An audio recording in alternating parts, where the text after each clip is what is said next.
ఓం శ్రీ గురుదేవాయ నమః. ఓం ఓం సల్లక్షణ సమారంభాం చిదానందేతి మధ్యమాం అస్మదాచార్య పర్యంతాం వందే గురు పరంపరాం. ఓం శ్రీ గురుదేవాయ నమః.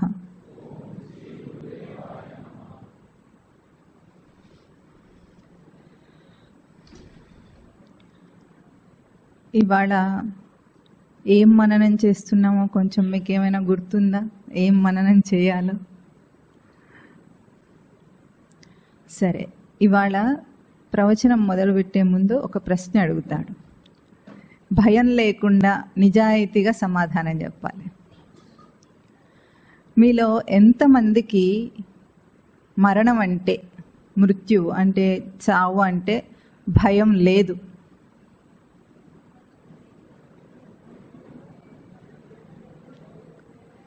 భయం లేదా మీకెవరికి? చాలా సంతోషం. ఇప్పుడు ఎంతమందికి భయం ఉంది? వీళ్ళు నిజాయితీ పరులు. భయం లేదు అంటే ఒక్కరికే సాధ్యం. అది ఆధ్యాత్మిక జ్ఞానం ఉన్నవాడికి మాత్రమే భయం ఉండకుండా ఉంటుంది. మిగతా ఏ ప్రాణికైనా సృష్టిలో ప్రాణభయం ఉంటుంది తప్పకుండా. ఈ ప్రాణభయానికి సంబంధించి ఎంత గొప్ప వాళ్ళకైనా ఎట్లా ఉంటుందంటే, మీకు అలెగ్జాండర్ తెలుసా? గ్రీస్ రాజ్యానికి రాజు. ఆయన ప్రపంచమంతా కూడా దండయాత్ర చేసి ప్రపంచాన్నంతా కూడా గెలవాలని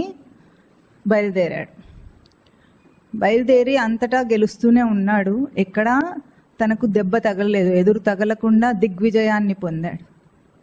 కానీ భారతదేశంలో మాత్రం దెబ్బేం తగలలేదు, అక్కడ కూడా విజయాన్ని పొందాడు. కానీ ఇక్కడ ఒక ఆశ్చర్యకరమైన విషయాలు చాలా తెలిసినాయి అలెగ్జాండర్కు. అంటే ఇక్కడున్న సన్యాసులు, ఋషులు, జ్ఞానులు అసలు దేనికి భయపడిన వారు, దేన్ని ఆశించని వారు ఎందుకు ఇంత సంతోషంగా ఎట్లా ఉంటారు అని చాలా ఆశ్చర్యపోయాడు అలెగ్జాండర్. కొంతమంది సన్యాసులను కూడా అంటే అటువంటి మహాత్ములను తన దేశంలో ఉంచుకోవాలి, అది చాలా గొప్ప విశేషం కనుక తన దేశంలో ఉంచుకోవాలని తన దేశానికి తీసుకువెళ్తానని అడిగాడట.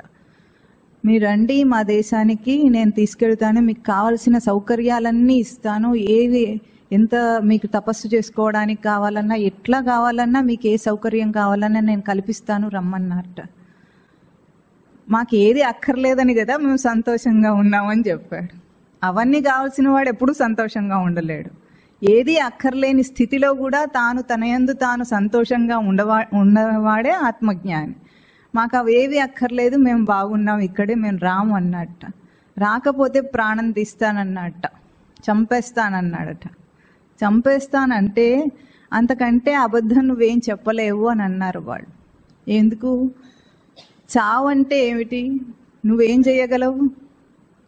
దేహాన్ని చంపేయగలవు, కానీ చావు మరణం మాకు కాదు కదా, మమ్మల్ని నువ్వేం చేసినా చంపలేవు అన్నారట. అది అతనికి ఇంకా కూడా దెబ్బ తగిలింది, అతని అహంకారం మీద దెబ్బ తగిలింది. అటువంటి గొప్ప స్థితి జ్ఞాని యొక్క స్థితి. అయితే ఈ అలెగ్జాండరే తిరిగి భారతదేశం నుండి తిరిగి వెళ్ళేటప్పుడు తోవలోనే అతనికి జ్వరం వచ్చింది. విషజ్వరం అంటారు, కొంతమంది మలేరియా జ్వరం అంటారు. ఏదేమైనా సరే దిగ్విజయ యాత్ర పూర్తి అవ్వకుండానే మధ్యలోనే అతనికి ఈ రోగం వచ్చింది. అయితే ఆయన ఏం చేశాడు, వాళ్ళ అమ్మకు తిరిగి వస్తానని మాటిచ్చాడట. ప్రపంచాన్ని జయించి తిరిగి వస్తానని మాటిచ్చాడు. కానీ ఆ రోజు చూస్తే బాగ్దాద్ నగరం, ఇప్పుడు ఇరాక్ ఆ ప్రాంతంలో ఉన్నప్పుడు శిబిరాల్లో ఇంకా ఆయనకు పూర్తిగా అస్వస్థత వచ్చేసింది. ఆ రాత్రి గడిచేంత నమ్మకం కూడా లేకుండా పోయింది. అప్పుడు అందరు వైద్యులను, మంత్రులను బతిమాలాడట. ఒక్కరోజు నన్ను బతికించండి, మా అమ్మని చూసేదాకా నన్ను బతికించండి, నా సామ్రాజ్యం అంతా మీకు ఇచ్చేస్తాను, నా సంపద అంతా ఇచ్చేస్తానని. ఏది ఇచ్చినా ఏం చేసినా అది మాత్రం సాధ్యపడలేదు. అతను తిరిగి మళ్ళీ తల్లిని చూడకుండానే ప్రాణం వదిలేశాడు. అంటే ఎంత పెద్దగా గొప్పగా ప్రపంచంలో ఎన్ని సాధించిన వాడికైనా తన ప్రాణం మీదకి వచ్చేటప్పటికి భయం తప్పదు. ఆ భయం ఎందుకు కలుగుతుంది? ఇందాక కొంతమంది భయం ఉందన్నారు కదా, ఎందుకు ఉంటుంది భయం చెప్పండి చూద్దాం. మరణం అంటే ఎందుకు మనిషికే కాదు, ఏ ప్రాణికైనా భయమే కదా. చీమను కొట్టబోతే అది పక్కకు తప్పించుకుంటుంది, ఎందుకు? ప్రాణభయం. దోమను కొట్టబోతే తప్పించుకుంటుంది, ఎందుకు? ప్రాణభయం. ఎందుకు భయం ఉంటుంది? దేహం పైన మమకారం అన్నారు ఒకరు. ఇంకా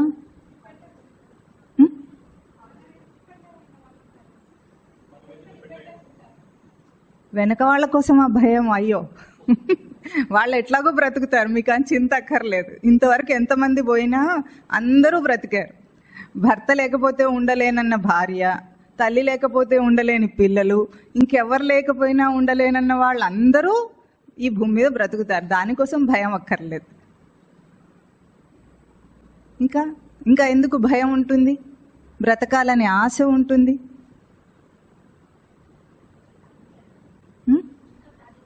ఇంకా సాధిస్తాడు. ఇప్పటికి సాధించింది సరిపోలేదు అంటే ఇంకా బుద్ధి రాలేదన్నమాట, ఇంకా సాధించాలి. సరే, ఇంకా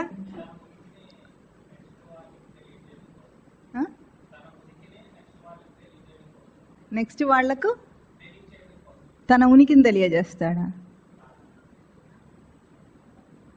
అర్థం కాలేదు. ఒక్కటే భయం. ఎందుకంటే చచ్చిపోతే నేను ఉండనేమో అన్న భయం. అంతే, నేనేమైపోతాను వాడికి తెలియదు కాబట్టి భయం. ఇప్పుడు ఎట్లా ఉంది? ఈ దేహంలో ఉండగా సేఫ్గా, చక్కగా, హాయిగా ఒక ఇంట్లో సురక్షితంగా ఉన్నట్టున్నాడు కదా. ఆ తర్వాత ఏమవుతుందో వాడికి తెలియదు, అందులో అనుభవం లేదు కాబట్టి వాడికి భయం. కానీ ఒక మాట ఆలోచించండి, 84 లక్షల జీవరాశుల గర్భాల్లో జీవుడు జన్మనెత్తాడని అంటుందన్నాం కదా శాస్త్రం. మరి ఎన్నిసార్లు జన్మనెత్తాడో అన్నిసార్లు అంటే మరణం వచ్చిందా? ఈ పాటికి ఎంత అనుభవం ఉండాలి మనకు? ఉండాలా లేదా? కొన్ని కోటాను కోట్ల జన్మలను ఎత్తిన జీవుడికి అన్నిసార్లు దేహం విడిచాడు కదా, మరి అంత అనుభవం ఉండాలి కదా. అనుభవం ఉన్న పనిలో అంత భయం ఏముంది? ఇన్నిసార్లు చచ్చిపోయాడు కదా, ఇన్నిసార్లు ఏ దేహంలోకి వచ్చాడో ఆ దేహాలను వదిలేశాడు. బాగా మనకు ఎక్స్పీరియన్స్ ఉంది ఇందులో. ఇదేమైనా కొత్త ఉద్యోగమా? కాదు. ట్రైనింగ్ అవసరమా? అవసరం లేదు. ఎవరు ట్రైనింగ్ తీసుకోకుండానే చచ్చిపోతారా? ట్రైనింగ్ తీసుకొని చచ్చిపోతారా? చెప్పండి. ట్రైనింగ్ అక్కర్లేదు. అంటే మనకు బాగా తెలిసిన విద్య, అయినా భయం ఉంది కదా. ఎందుకు భయం ఉందంటే ఈ దేహంతోనే నేనున్నానని వాడికి ఒక దృఢమైన విశ్వాసం. ఈ దేహం పోతుంది అంతే కదా. చావంటే ఏమిటి? దేహం పోతుంది అంతే. అన్నరసంతో నిర్మితమైన దేహం పోతుంది, భూమిలో కలిసిపోతుంది, ఇంతే. ఇది మనకు అందరికీ కూడా తెలుసు. అయినా సరే నేనేమవుతాను అన్నది వాడికి తెలియదు. అది తెలియటం లేదు కనుక భయం ఉంది. ఇప్పుడు ఆత్మజ్ఞానికి ఎందుకు భయం ఉండదు అంటే తానేమవుతాడో వాడికి తెలుసు కనుక. దేహం పోతే నేను పోతానని తను అనుకోడు కనుక. అది తెలుసుకోవడం ఎప్పుడు చేయాలి? దేహం విడిచిన తర్వాత కాదు. ఇన్ని జన్మల్లో ఇంత మనకు అనుభవం ఉన్నా కూడా ఎందుకు తెలియలేదంటే దేహం విడిచిన తర్వాత అనుభవం వస్తోంది. దేహం ఉన్నప్పుడు తెలియదు. ప్రతి ప్రాణి యోనిలో కూడా, అంటే అన్ని జన్మల్లో కూడా దేహం విడిచిన తర్వాత అనుభవం వస్తుంది. కానీ మళ్ళీ దేహంలోకి వచ్చేటప్పటికి పూర్వ స్మృతులేవి మనకి ఇప్పుడు లేవు గనుక ఆ అనుభవం అంతా వృధా అయ్యింది. అదే పని దేహం ఉండగా చేయగలిగితే, దేహం కంటే వేరే తన రూపాన్ని దేహంలోనే ఉండి చూసుకోగలిగితే వాడికి భయం ఉండదు. అందుకే ఆధ్యాత్మిక సాధనలో మొట్టమొదటి అంశం సాధకుడు పొందే సౌభాగ్యం ఏమిటంటే అభయం. అభయం. మనిషికి దేనివల్ల భయం ఉందో ఆ భయాలన్నీ పోతాయి. పక్కవాడు నా గురించి ఏడుస్తాడని అనుకోడు, చచ్చిపోతే నేను ఉండడని అనుకోడు. ఇవేవైతే విషయాలన్నీ మనుషులు, ఆప్యాయతలు, బంధాలు లేకపోతే భయపడటం, ఇవేవి భయాలు ఉండవు. ఇది ఆధ్యాత్మిక సాధనలో మొట్టమొదటి సౌభాగ్యం సాధకుడు పొందేది. లేకపోతే రోజంతా ప్రతిసారి మనిషికి భయమే.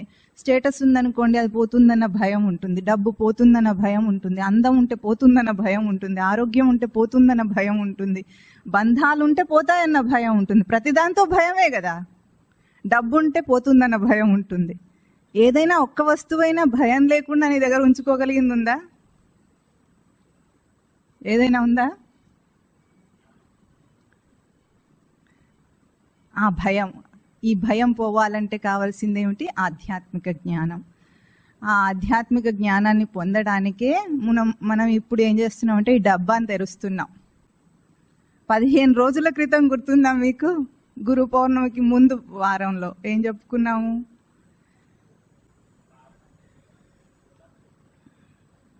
మనిషికి ఒక శరీరం భౌతికంగా మనకు కనిపిస్తున్నది ఒక్కటే కాకుండా మనిషి అంటే 3 శరీరాల మూట.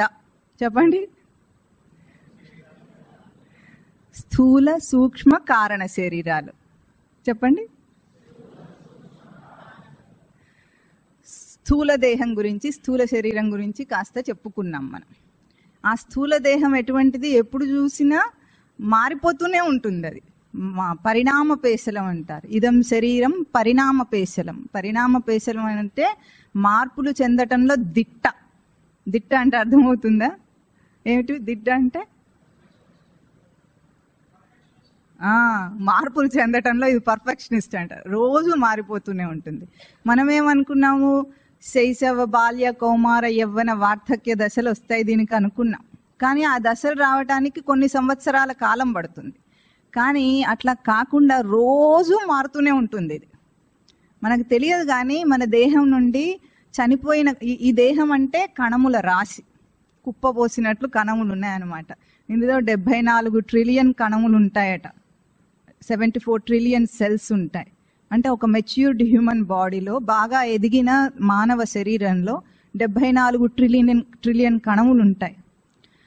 అన్ని కణములు ఉంటే రోజు కూడా కొన్ని కణములు చచ్చిపోతూ ఉంటాయి, కొత్త కణములు పుడుతూ ఉంటాయి. మనకు తెలియకుండానే ఇక్కడ మనం ఇప్పుడు మనం ఇక్కడ అందరం ఉన్నాం కదా, కాసేపు కూర్చున్న తర్వాత ఊడుస్తాం. మనకేం కనిపిస్తుందంటే దుమ్ము, ధూళి, చెత్త ఏదైనా ఉంటే కనిపిస్తుంది. కానీ మైక్రోస్కోప్లో చూస్తే ఇక్కడ మానవ శరీర కణములు ఉంటాయి. సెల్యులార్ గ్రేవ్యార్డ్ అంటారు దీన్ని. అంటే అందుకే ఫోరెన్సిక్ రిపోర్ట్లో చూసారా ఎప్పుడైనా హత్య జరిగితే ఏం చూస్తారు అప్పుడు అంటే ఇటువంటి కణములు దొరుకుతాయి అప్పుడు మనిషికి సంబంధించినవి. వాటి టెస్ట్ చేస్తారు. అంటే ప్రతి క్షణము కూడా ఈ దేహము కణములు చచ్చిపోతున్నాయి, కొత్త కణములు పుడుతూ ఉన్నాయి. అయితే 7 సంవత్సరాలకు ఒకసారి పూర్తిగా పాత కణములు అన్నీ చచ్చిపోయి కొత్త కణములు పుడతాయని అంటారు ఈ స్థూల దేహంలో. అంటే మనిషి ఏదైనా అలవాటు చేసుకున్నాడు అనుకోండి. ఇప్పుడు ఉదాహరణకు మాంసం తినే మనిషి ఉన్నాడు అనుకోండి. తెలిసిన తర్వాత మానేస్తాడు. అది తప్పు అని తెలుసుకున్న తర్వాత మానేస్తాడు. మానేస్తే ఈ దేహం శుద్ధి అవ్వాలంటే 7 సంవత్సరాల కాలం పడుతుంది. 7 సంవత్సరాల కాలం తర్వాత పూర్వం తిన్న అశుద్ధమైన ఆహారం వల్ల పుట్టిన దేహము 7 సంవత్సరాల తర్వాత ఉండదు. స్థూలంగా, మానసికంగా అప్పటికప్పుడే చేయొచ్చు. కానీ స్థూలంగా మార్పు చెందాలంటే అట్లాగూ ఇప్పుడు ఏదైనా ఒక డిజైన్ తయారు చేసామనుకోండి, ఆ డిజైన్ తయారు చేస్తే స్థూలంగా మనం ఇప్పుడు ఈ హాల్ డిజైన్ చేశారు, కట్టేశారు. ఇప్పుడు సూక్ష్మ అంటే మనసులో మార్పులు చేయాలనుకోండి, గబుక్కున ఆల్టరేషన్ చేయొచ్చు మనం. కానీ ఫిజికల్గా ఇక్కడ మార్పు చేయాలంటే కూల్చి మళ్ళీ చేయాలి. అంటే భౌతికంగా అది చేయాలంటే చాలా కాలం పడుతుంది. కానీ మానసికంగా అప్పటికప్పుడు చేయొచ్చు. మన ఐడియా ఏముంది, ఇప్పుడు ఇంకోటి ఇది కట్టిన తర్వాత అయ్యే ఇట్లా కాదు, ఇంకొక ఐడియా తీసుకుంటే 1 నిమిషంలో వస్తుంది, అది వచ్చేస్తుంది. అంటే అభౌతికంగా మార్పు సులభం, భౌతికంగా మార్చటం కష్టం. కనుక దేహశుద్ధి కూడా ఆధ్యాత్మిక సాధనలో చాలా ముఖ్యమైనది. ఇది స్థూల శరీరం యొక్క సంక్షిప్తమైన చరిత్ర. ఇప్పుడు ఇది ఒక హార్డ్వేర్ అని చెప్పుకున్నాం. హార్డ్వేర్ పనిచేయాలంటే లోపల ఒక సాఫ్ట్వేర్ ఉండాలి. ఆ సాఫ్ట్వేర్ ఉంటే గానీ ఇది పనిచేయదు. ఇప్పుడు ఈ స్థూల శరీరానికి లోపల దాన్ని నడిపించే సూక్ష్మ శరీరం అని ఒకటి ఉంది. ఆ సూక్ష్మ శరీరం ఏమిటంటే అది దానికి 17 అంశాలు ఉన్నాయి. 5 కర్మేంద్రియాలు, 5 జ్ఞానేంద్రియములు, 5 ప్రాణములు, మనస్సు, బుద్ధి, 17. కర్మేంద్రియాలంటే మీకు పరిచయం అయిందా? ఇక్కడ సరే అయినా మళ్ళీ ఒక్కసారి చెప్పుకుందాం. వీటన్నిటిని ఈ 17 అంశములను కలిపి సూక్ష్మ శరీరం అంటారు. అదే మనం పంచకోశముల వ్యక్తీకరణలో కూడా చెప్పుకున్నాం. పంచకోశములు ఉంటాయని చెప్పాం. మొట్టమొదటిది అన్నమయ కోశం. అన్నమయ కోశమే స్థూల శరీరం, రెండు ఒకటే. అయితే ఈ కోశముల దగ్గరకు వచ్చేటప్పటికి పంచకోశముల్లో లోపల 3 కోశములు సూక్ష్మ శరీరంలో 3 కోశములు ఉంటాయి. ఒకటి ప్రాణమయ కోశము, చెప్పండి, మనోమయ కోశము, విజ్ఞానమయ కోశం. ఈ 3 కలిపి సూక్ష్మ శరీరం. ఆ సూక్ష్మ శరీరంలో భాగాలే ఇక్కడ 5 కర్మేంద్రియాలు, 5 జ్ఞానేంద్రియాలు, 5 ప్రాణములు, మనస్సు, బుద్ధి. ఇవి 17. ఇది కలిపి ఒక యంత్రాంగం. లోపల యంత్రాంగం ఎట్లా నడుస్తుందో తెలుసుకోవాలంటే ఇవన్నీ కూడా సూక్ష్మ శరీరం అంటారు. ఇప్పుడు కర్మేంద్రియాలను పరిచయం చేసుకున్నాం. వాక్, పాని, పాద, పాయు, ఉపస్థలు అంటారు. చెప్పండి. వాక్, పాని, పాద, పాయు, ఉపస్థ. వాక్కు, వాక్ అంటే అర్థమైందా మీకు? మాట్లాడటం, వాగింద్రియం అంటాం. ఇక్కడ ఏదైతే కంఠస్థానంలో ఉందో అది వాగింద్రియం. ఈ వాగింద్రియము వాక్. పాని, పాని అంటే చెయ్యి. పాద అంటే కాళ్ళు. పాయు అంటే మలమూత్ర విసర్జనలు చేసే అంగం. పాయు. ఉపస్థ, ఉపస్థం అంటే జననేంద్రియం. పిల్లలు పుట్టే ఇంద్రియం ఏది ఉంటుందో పుట్టించేది, అది జననేంద్రియం అంటారు, ఉపస్థ ఇంద్రియం అంటారు. ఈ 5 కర్మేంద్రియాలు. అయితే ఇక్కడ మీరు గుర్తించవలసింది ఏమిటంటే, సరే ఇప్పుడు జ్ఞానేంద్రియాలు కూడా చెప్పుకొని మళ్ళీ లోపల ఇంకా సూక్ష్మంగా చెప్పుకున్నాం. జ్ఞానేంద్రియాలు ఏమిటి అంటే శ్రోత్ర, త్వక్, చక్షుర్, జిహ్వా, ఘ్రాణములు. చెప్పండి. శ్రోత్ర, త్వక్, చక్షుర్, జిహ్వా, ఘ్రాణములు. శ్రోత్రం అంటే శ్రవణేంద్రియం, అంటే చెవి, వినుట శ్రోత్రేంద్రియం అంటారు. త్వక్ అంటే చర్మం, త్వగింద్రియం అంటే చర్మం ఎక్కడెక్కడ ఉందో మొత్తం స్పర్శేంద్రియం అంటారు. శ్రోత్ర, త్వక్, చక్షు. చక్షు అంటే కళ్ళు, చూసేవి, చూడడానికి ఏవైతే మనం ఈ కళ్ళు అంటున్నామో అవి. చక్షు. జిహ్వా అంటే రసనేంద్రియం అంటారు, రుచిని చూసేది. మన నాలుక మీద రుచి మొగ్గలు ఉంటాయి, టేస్ట్ బడ్స్ ఉంటాయి, అవి రుచిని గ్రహిస్తాయి. ఆ రుచిని చూసేవి రసనేంద్రియం. జిహ్వా, ఘ్రాణములు. ఘ్రాణం అంటే వాసన చూసే ఇంద్రియం, ముక్కు, మనకు మామూలు భాషలో ముక్కు. ఈ 10 కూడా ఇప్పుడు మనం అర్థం చేసుకోవాల్సింది ఏమిటంటే స్థూల శరీరంలోనే కదా ఇవి ఉన్నాయి, కనిపిస్తున్నాయి. కానీ ఇవి స్థూల శరీరం అనలేదు, సూక్ష్మ శరీరం అన్నారు. అంటే ఇక్కడ గుర్తించవలసింది ఏమిటంటే వాక్కు. వాక్ అంటే మాట్లాడుతుంది, నాలుక ద్వారా మనం మాట్లాడుతున్నాం అనుకుంటాం. అంటే ఇక్కడ 2 పైపులు ఉంటాయి.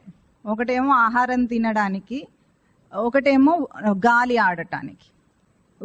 నిశ్వాస ఉచ్ఛ్వాస నిశ్వాసలు ఏవైతే వస్తాయో దాని ద్వారా వాక్కు బయటికి వస్తుంది.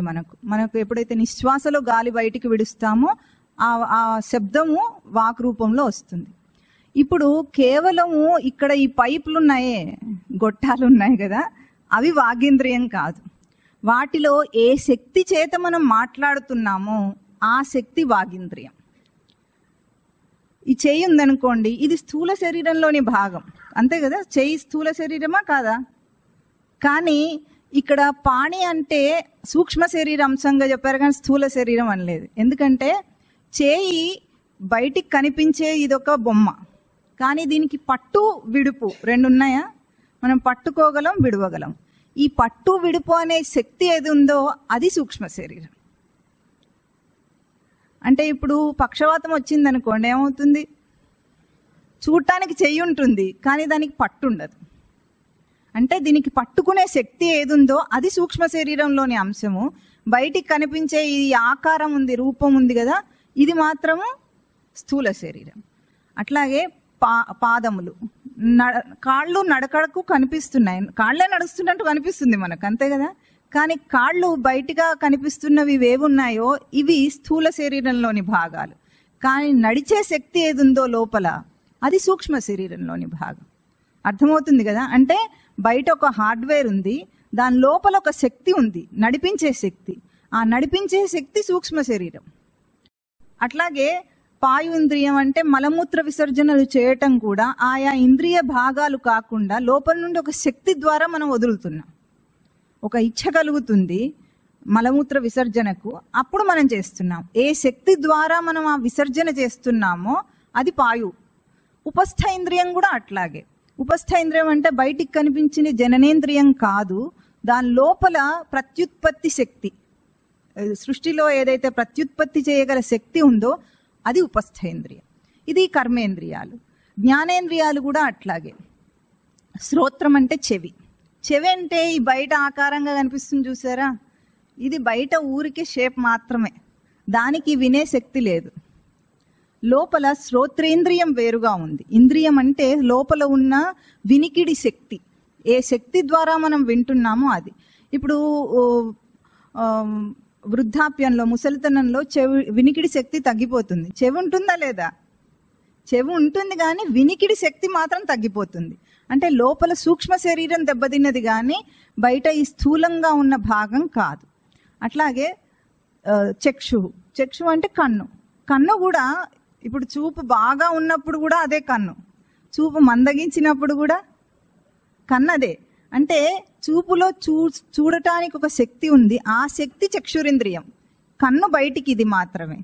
అంటే మన వాంగ్మయంలో, సంస్కృతంలో ఏ పదం చెప్పినా బయట విషయాలు చెప్పదు, అది లోపలిగా చెప్తుంది. ఇప్పుడు సైన్స్లో చెప్పారనుకోండి, ఐ అంటే ఏం చెప్తాడు?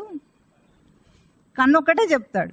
దాని లోపల వర్ణించమంటే ఐబాల్ ఉంది, రెటీనా ఉంది, లోపల సెల్స్, కోన్స్, రాడ్స్, సెల్స్ ఉన్నాయి, గ్రాహక నరాలు ఉన్నాయి, మోటార్ నర్వ్స్ ఉన్నాయి, సెన్సరీ నర్వ్స్ ఉన్నాయి చెప్తాడు. కానీ దాంట్లో ఉన్న చూసే శక్తి ఏదుందో దాని గురించి చెప్పలేడు. ఎట్లా చూస్తుంది అన్నది కూడా చెప్పలేడు. మైండ్లో రికగ్నైజ్ చేస్తుంది అంటాడు, ఆ థియరీ అంతా వేరుగానే ఉంటుంది. బయట నుండి రిఫ్లెక్టెడ్ రే వస్తుంది, అది కంటిలోకి వెళుతుంది, రెటీనాలో తిరగదిప్పి ప్రతిబింబం పడుతుంది, ఇన్వర్టెడ్ ఇమేజ్ వస్తుంది. ఆ తర్వాత గ్రాహక నరాలు, కోన్స్ అండ్ రాడ్ సెల్స్ ఉంటాయి, అవి రంగును గుర్తిస్తాయి. ఆ తర్వాత నరాల ద్వారా బ్రెయిన్లోకి వెళ్తుంది, అక్కడెక్కడో గుర్తిస్తుంది అంటాడు. చివరికి ఏమంటాడంటే ఎట్లా గుర్తిస్తుంది, ఇమేజ్ ఎట్లా ఫామ్ అయింది చెప్పడు వాడు. ఎందుకంటే స్థూలం మాట్లాడుతున్నారు. ఏ శక్తి ద్వారా చూపు అనే ప్రక్రియ జరుగుతుందో దాని గురించి చెప్పలేరు, సైన్స్ చెప్పలేదు. ఎందుకంటే అది పూర్తి సూక్ష్మమైంది, అభౌతికమైంది. ఇది రెండు పదాలు గుర్తుపెట్టుకోండి. సూక్ష్మం అంటే అభౌతికమైంది. భౌతికం అయితే కంటికి కనిపించేది, అభౌతికం అంటే కంటికి కనిపించింది, కేవలం దర్శనాత్మకంగానే తెలుస్తుంది. అట్లాగే చక్షు. త్వగింద్రియం అంటే స్పర్శ. స్పర్శ మనకు ఎట్లా తెలుస్తుంది? మనమేమనుకుంటామంటే ఏది ముట్టుకున్నా దాని స్పర్శ మనకు తెలిసింది అనుకుంటాం. ఇంతకంటే తెలియలేనితనం ఇంకేది ఉండదు. ఇప్పుడు ఇది ముట్టుకున్నాడు అనుకోండి, ఇది ఎట్లా ఉంది? సాఫ్ట్గా, మెత్తగా ఉంది. ఈ స్పర్శ నాకు తెలిసింది అంటాడు. ఇది ముట్టుకుంటే ఇది హార్డ్గా ఉంది, మెటల్ అని నాకు తెలుస్తుంది అంటున్నాం. ఏది ముట్టుకున్నా సరే దాన్ని, ఇప్పుడు టెక్స్చర్, ఇప్పుడు బట్ట ముట్టుకున్నా మృదువుగా ఉంది, ఇది అర్థమైంది కదా. మనం అనుకుంటున్నాం దీని స్పర్శ నాకు తెలిసింది, దీని స్పర్శ నాకు తెలిసింది, దీని స్పర్శ నాకు తెలిసింది. అట్లాగే మనిషిని ముట్టుకున్నాను, స్పర్శ నాకు తెలిసింది అంటాడు. ముందు వాడి స్పర్శ తెలుస్తుందా, తన స్పర్శ తెలుస్తుందా? చెప్పండి. మనమేమో అన్ని బయట స్పర్శల చేతనే ఆనందిస్తుంటాం. చల్ల గాలి వీసింది అంటాం, చల్ల గాలి వీస్తే చాలా బాగుంది, మలయ మారుతం అంటున్నాం కదా. అప్పుడు దాన్ని ఆనందిస్తున్నావా, నీ స్పర్శేంద్రియ గుణాన్ని ఆనందిస్తున్నావా? అది ఆలోచించాం మనం. అసలు నాకు ఒక స్పర్శేంద్రియం ఉంది, దాని శక్తి చేత నేను ఆనందిస్తున్నాను, కానీ అది బయట గాలి వీచటం వల్ల నాకు ఆనందమా, నా స్పర్శేంద్రియం వల్ల ఆనందమా? అంటే స్పర్శ ఇంద్రియం అనేది లోపల తన తేజస్సు. అది ఎట్లా తెలుస్తుంది? స్పర్శ వచ్చింది అనుకోండి, గాలి వీస్తే స్పర్శ వచ్చింది, చూసామా మనం దాన్ని? లోపల దర్శనంలో, సెన్స్లో తెలుస్తోంది. అది ఆ సెన్స్లో తెలుస్తున్న దాన్ని బయట విషయాలతో తృప్తిపరచాలనుకుంటాం మనం. మనిషి స్పర్శ కావాలనుకుంటాము, లేకపోతే మంచి దుప్పటి, మెత్తటి దుప్పటి స్పర్శ కావాలనుకుంటాము, ఏసీలో చల్లగా ఉండాలనుకుంటాం. అంటే లోపల సెన్స్ని బయట విషయం చేత తృప్తిపరచాలనుకుంటున్నంత తెలివి తక్కువతనంతో జీవిస్తున్నాం అన్నమాట.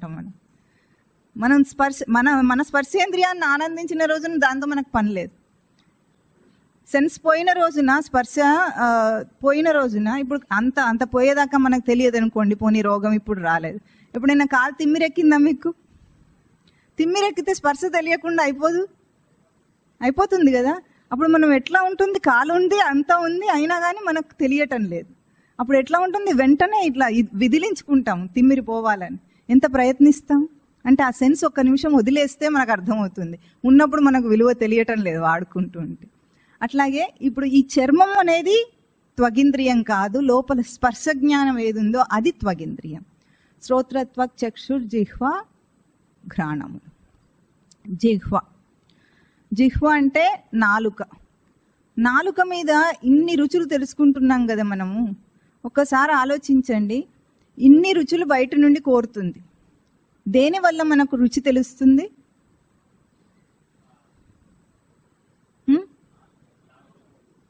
లాలాజలం ఉంది లోపల. లాలాజలం ఉంది కనుకనే రుచి తెలుస్తుంది.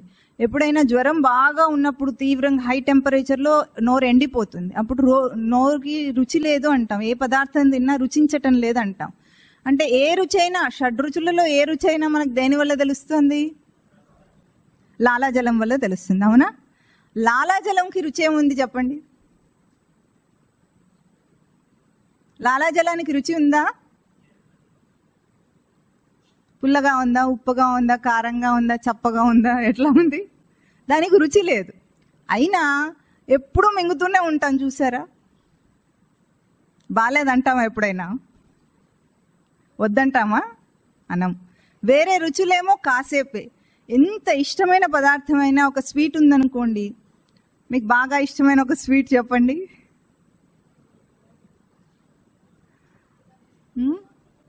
గులాబ్ జామునా, పాయసమా, లడ్డూనా, ఏదైనా సరే ఎంతసేపు తింటారు? పెడితే ఒక కప్పు పాయసం తింటారు. బాగా నచ్చితే 2 కప్పులు, ఇంకా నచ్చితే 3 కప్పులు, ఇంకా తర్వాత చాలు. ఎందుకు? వెగటొచ్చింది. బాగా నచ్చిన పాయసము వెగటొచ్చింది. అవునా? మొదటి కప్పు పాయసం ఎట్లా ఉంటుంది? ఆహా, అద్భుతం లాగా ఉంటుంది. 2వ కప్పు కొంచెం మామూలుగా ఉంటుంది. 3వ కప్పు తిండెక్కువ అయితే గారెలు చేటట. విన్నారా సామెత? అట్లా ఎంత ఇష్టమైన రుచి, బయటి నుండి వచ్చే రుచి అయితే ఎంత ఇష్టమైనదైనా సరే వెగటే ఎప్పటికైనా. లాలాజలం వెగటు లేదు దానికి. అది లేకుండా వాడు బ్రతకలేడు అసలు. లాలాజలం ఎండిపోతే మనిషి బ్రతకలేడు. ఇప్పుడు రుచి అనే ఏ శక్తి మనకుందో ఆ శక్తి సూక్ష్మ శరీరంలోని భాగం. తర్వాత ఆఘ్రాణం అంటే వాసన చూడటం. ఈ కాలంలో మనుషులైతే ఎప్పుడు చూసినా కంపు కొట్టే ఏవేవో పర్ఫ్యూమ్స్ కొట్టుకుంటూ ఉంటారు. వీడికి అస్సలు అర్థం కానిది ఏమిటంటే, అది వాళ్ళు ఎవరైనా దగ్గరకు వస్తే వీడికి కడుపులో తిప్పుతుంది. వీడు ఎట్లా భరిస్తున్నాడు దీన్ని అని ఆలోచిస్తూ ఉంటాడు. అది చాలా బాగుందనుకుంటారు వాళ్ళు. ఆ పర్ఫ్యూమ్ని ఎందుకు కొట్టుకుంటున్నాడు చెప్పగలరా మీరు? చెమట వాసన రాకుండా ఉండటానికి. చెమట వాసన కొంచెం బాగుంటుంది ఆ పర్ఫ్యూమ్ కంటే. ఆ శానిటైజర్ వాడుతుంటారు. శానిటైజర్ వాడే ఆ వాసనకు వీడికైతే అసలు భరించలేడు, అంత కడుపులో తిప్పుతూ ఉంటుంది. అంటే వాసనలు కావాలి మనిషికి, పరిమళం కావాలి. ఈ పరిమళము, వాసన తన ఘ్రాణేంద్రియాన్ని తగులుతూ ఉంటే ఆనందిస్తున్నాడు కదా. ఈ ఆనందంలో ఒక్కసారి ఆలోచించండి. ముక్కుకి ఎప్పుడైనా కాస్త జలుబు చేసి ముక్కు దిబ్బటేసింది అనుకోండి, వాసన వస్తుందా? ఎన్ని పరిమళాలు ఉన్నా, ఎన్ని పర్ఫ్యూమ్స్ ఉన్నా అంతా ఉట్టిదే. చేపల కంపు రాదు, పెట్రోల్ వాసన రాదు, మల్లెపూల వాసన రాదు, ఏ పర్ఫ్యూమ్ వాసన రాదు, ఏది రాదు. అంటే అన్ని వాసనలకు ఆధారమైన తన ఆఘ్రాణ ఇంద్రియాన్ని ఎప్పుడైనా అప్రిషియేట్ చేసి కొంచెమైనా దాని గురించి ఆలోచించాడా? నాకు ఇంత శక్తి ఉంది అని అనుకున్నాడా? ఇంతసేపు ఏ పర్ఫ్యూమ్ కొట్టుకోవాలి, ఏం చేయాలి, ఇదే ఆలోచన తప్ప రూమ్ ఫ్రెషనర్లు కొట్టడము, కృత్రిమ బ్రతుకులు అంటారు వీటిని. కృత్రిమంగా ఆర్టిఫిషియల్గా బ్రతుకుతుంటాడు. అంటే దానివల్ల నేను ఆనందించాలనుకుంటాడు. దానివల్ల నీకు ఆనందం రావటం లేదు. నీ ఆఘ్రాణం ఉండటం వల్ల కదా నీకు ఆనందం వస్తుంది. ఈ మాట తెలియదు వాడికి.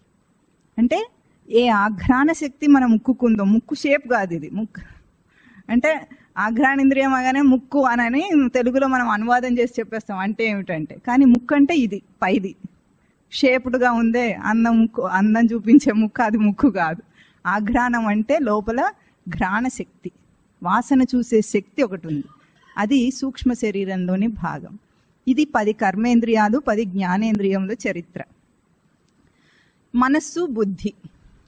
ఈ మనస్సు బుద్ధి గురించి మనోమయ కోశంలో, విజ్ఞానమయ కోశంలో చాలా వివరంగా వస్తుంది. అప్పటికి మీకు మనస్సు అంటే ఒకటి తెలుసు. ఏం తెలుసు అంటే, క్లుప్తంగా చెప్పుకోవాలంటే, వాసన చూడాలనుకోండి, ఘ్రాణేంద్రియం మాత్రమే చూస్తుందా, వెనక మనస్సు ఉండాలా? మనస్సు ఉంటేనే ఘ్రాణేంద్రియం పనిచేస్తుంది అంటారా? కన్ను చూడాలనుకోండి, కన్ను తెరిచి ఉంటే సరిపోతుందా, వెనుక మనస్సు ఉండాలా? పోనీ చేతులైనా సరే పట్టుకోవాలంటే చేతికి పట్టుంటే సరిపోతుందా, వెనుక మనస్సు ఉండాలా?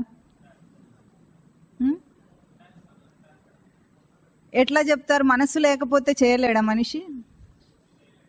చేయలేడా? పక్కా. ఎట్లా చెప్తామంటే, మనము చాలా సింపుల్ ఉపమానం ఏమిటంటే, మనిషి ఏదో ఒక పనిలో నిమగ్నమై ఉన్నాడు అనుకోండి, బిజీగా ఉన్నాడు, పక్కన ఎవరెవరో శబ్దాలు వస్తూనే ఉంటాయి, ఎవరో మాట్లాడుతూనే ఉంటాడు, అయినా సరే అది వినిపించదు. ప్రాసెస్ అయితే జరుగుతుంది, చెవి తెరిచే ఉంది, దానికి మూత లేదు కదా, కన్నులాగా రెప్పలేదు దానికి, కాబట్టి తెరిచి ఉంది. ఆ శబ్దం లోపలికైతే వెళుతుంది, కానీ మనం వినం. అంటే అర్థం ఏమిటి? శబ్దం వెళ్ళింది, కర్ణభేరిని తగిలింది, ఆ శబ్దం మనకు రావాల్సిందే, ఆ సిస్టమ్ పనిచేస్తూనే ఉంది, కానీ అది మనం వినిపించుకోము. ఒక మనిషి అట్లా వెళ్ళిపోయాడు, మన పనిలో మనం ఉంటే చూడం. నువ్వు చూసావా ఇక్కడ నుండి బాబు వెళ్ళాడంటే లేదు అంటాం. ఎందుకు అన్నాము ఈ మాటలు అంటే, వెనుక మనస్సు నిలపలేదు కనుక. మనస్సు నిలపలేకపోతే ఏ ఇంద్రియాలు, పంచకర్మ జ్ఞానేంద్రియాలు కూడా అవి పని చేయవు. అంటే వీటికి ఆధారమైంది మనస్సు అని క్లుప్తంగా ఈరోజు తెలుసుకోండి. మనోమయ కోశంలో దాని చరిత్ర చాలా విపులంగా ఉంటుంది కాబట్టి, దాని నాటకం చాలా పెద్దది కాబట్టి ఆ తర్వాత తెలుసుకుందాం. బుద్ధి. బుద్ధి అంటే ఎట్లా అర్థం చేసుకుంటారు మీరు? అంటే ఇప్పుడు మనస్సు అంటే క్లుప్తంగా ఏమిటంటే, ఈ పంచ జ్ఞానేంద్రియములో ఇన్ఫర్మేషన్ గ్రహింపు, కర్మేంద్రియముల ఇన్ఫర్మేషన్ గ్రహింపు అంతా కూడా మనస్సుకు అందుతుంది. మొత్తం ఇన్ఫర్మేషన్ అంతా వీటి ద్వారా దానికి వెళ్తుంది, అది గ్రహించే స్థానం అని గుర్తుపెట్టుకోండి. ఇప్పుడు బుద్ధి ఏం చేస్తుంది క్లుప్తంగా, ఇది మళ్ళీ విజ్ఞానమయ కోశంలో బుద్ధి గురించి వస్తుంది కాబట్టి అప్పుడు విజ్ఞానమయ కోశంలో దాని గురించి చెప్పుకుందాం. ఇప్పుడు బుద్ధి ఏం చేస్తుంది అంటే, మనస్సు ఏమో అన్నిటి నుండి ఇంత ఇన్ఫర్మేషన్ తెచ్చి లోపల పడేస్తుంది. దానికి ఈ ఇన్ఫర్మేషన్ అంతా కూడా మొత్తం సర్ది, కానీ దాని గురించి కాస్త ఆలోచించేది బుద్ధి. దాన్ని ఏమేం విషయాలు, ఏమిటిది, ఏం చెప్పబడుతుంది అని అర్థం చేసుకునే శక్తి ఏది ఉందో, అండర్స్టాండింగ్ అంటాం కదా, ఆ ఇన్ఫర్మేషన్ని అర్థం చేసుకునేదంతా కూడా బుద్ధి ద్వారా చేసుకుంటాడు. ఇంతవరకు మనస్సు, బుద్ధి, ఈ 17 అంశంలో అంటే పంచ కర్మేంద్రియాలు, పంచ జ్ఞానేంద్రియాలు, మనస్సు, బుద్ధి అయింది. ఇప్పుడు పంచ ప్రాణములు. ఈ ప్రాణమయ కోశంలో ఈ పంచ ప్రాణములు వస్తాయి. ప్రాణమయ కోశము, మనోమయ కోశము, విజ్ఞానమయ కోశం అని 3 చెప్పారు ఇందాక. ముందు ప్రాణమయ కోశం. ప్రాణమయ కోశం అంటే కర్మేంద్రియై సహ ప్రాణాది పంచకం ప్రాణమయ కోశ అన్నారు. మొదటిది అన్నమయ కోశం. ఇది స్థూల శరీరము, అన్నరసం చేత ఏర్పడేది, అంటే బయట తిండి ద్వారానే ఏర్పడేది. రెండో కోశం ఏమిటంటే మన లోపలిది ప్రాణమయ కోశం అంటారు. ఇది మొత్తం సాఫ్ట్వేర్ అన్నమాట. అయితే ఈ ప్రాణమయ కోశం అంటే, మనం ప్రాణం అనే పదం మనకు బాగా అలవాటైందా కాదా తెలుసా లేదా? ప్రాణులు అని ప్రతిసారి అంటున్నాం కదా, ప్రాణి అంటాం కదా. ప్రాణి అంటే ప్రాణం కలవాడు ప్రాణి, అంతేనా? బుద్ధిమంతుడు అంటే బుద్ధి కలవాడు బుద్ధిమంతుడు, అంతే కదా. అట్లాగే ప్రాణం కలవాడుని ప్రాణి అంటాం. మనం ప్రాణులు అంటే అర్థం ఏమిటంటే వాటన్నిటికి కూడా ప్రాణం ఉంది అని అర్థం. అయితే ఈ ప్రాణంలో 5 భాగాలు ఉన్నాయట. ఈ ప్రాణం గురించి ఉపనిషత్తుల్లో, చాలా ఉపనిషత్తుల్లో దీని గురించి వచ్చింది ప్రమాణం మనకు. ఎందుకంటే మన శాస్త్రాలు ఏవి చెప్పినా కూడా సైన్స్ లాగా బయటి దాంతో పోల్చి ఒక హైపోథెసిస్ అంటే ఒక థియరీని ప్రతిపాదన చేసి ఇట్లా అయ్యి ఉండొచ్చు అంటుంది సైన్స్. ఎప్పుడైనా విజ్ఞాన శాస్త్రం అట్లాగే తీసుకొస్తుంది, దాని స్టడీ అట్లా దాని ఆధారం మీద ఉంటుంది. అంటే దేని గురించి అయినా చెప్పాలంటే ఇట్లా అయ్యి ఉండవచ్చు అంటాడు, ఒక థియరీని ప్రపోజ్ చేస్తాడు. కానీ మన ఋషులు చెప్పిన శాస్త్రం అంతా కూడా అంతా లోపల దర్శనమే. వాళ్ళు దర్శనం చేసి చెప్తారు, దర్శనం చేయకుండా ఏది చెప్పరు. ఏదైనా ఎందుకంటే మొత్తం మనం ఒకసారి ఏమనుకున్నాం, బ్రహ్మాండము పిండాండం అనుకున్నాం. ఈ బ్రహ్మాండంలో ఉన్న రచన అంతా కూడా ఈ పిండాండంలో ఉంది. అంటే ఈ వ్యక్తిగతమైన ఒక దేహంలో మొత్తం ఉంది. కాబట్టి దాన్ని తెలుసుకోవడం కంటే కళ్ళు మూసుకొని తపస్సు ద్వారా తనలో తానే దర్శనం చేసినవే శాస్త్రాలు. ఈ ప్రాణమయ కోశం గురించి ప్రశ్నోపనిషత్తులో చాలా వివరంగా వస్తుంది. అక్కడ ప్రాణమయ కోశం గురించి కొన్ని ప్రశ్నలు అడుగుతారన్నమాట. ఆశ్వలాయన కౌశల్యుడు అనే అతను ఋషి పిప్పలాద మహర్షి దగ్గరికి వెళ్ళి ప్రశ్నలు అడుగుతాడు. ఏమని అడుగుతాడంటే, భగవన్ కుత ఏష ప్రాణో జాయతే, ఈ ప్రాణం ఎక్కడి నుండి పుడుతుంది, ఈ ప్రాణము ఎక్కడి నుండి పుడుతుంది అని అడుగుతాడు. తర్వాత ప్రశ్న ఏమడుగుతాడంటే, కథం ఆయాతి అస్మిన్ శరీరే, ఈ శరీరమునందు ఈ ప్రాణము ఎట్లా చేరుతుంది అని అడుగుతాడు.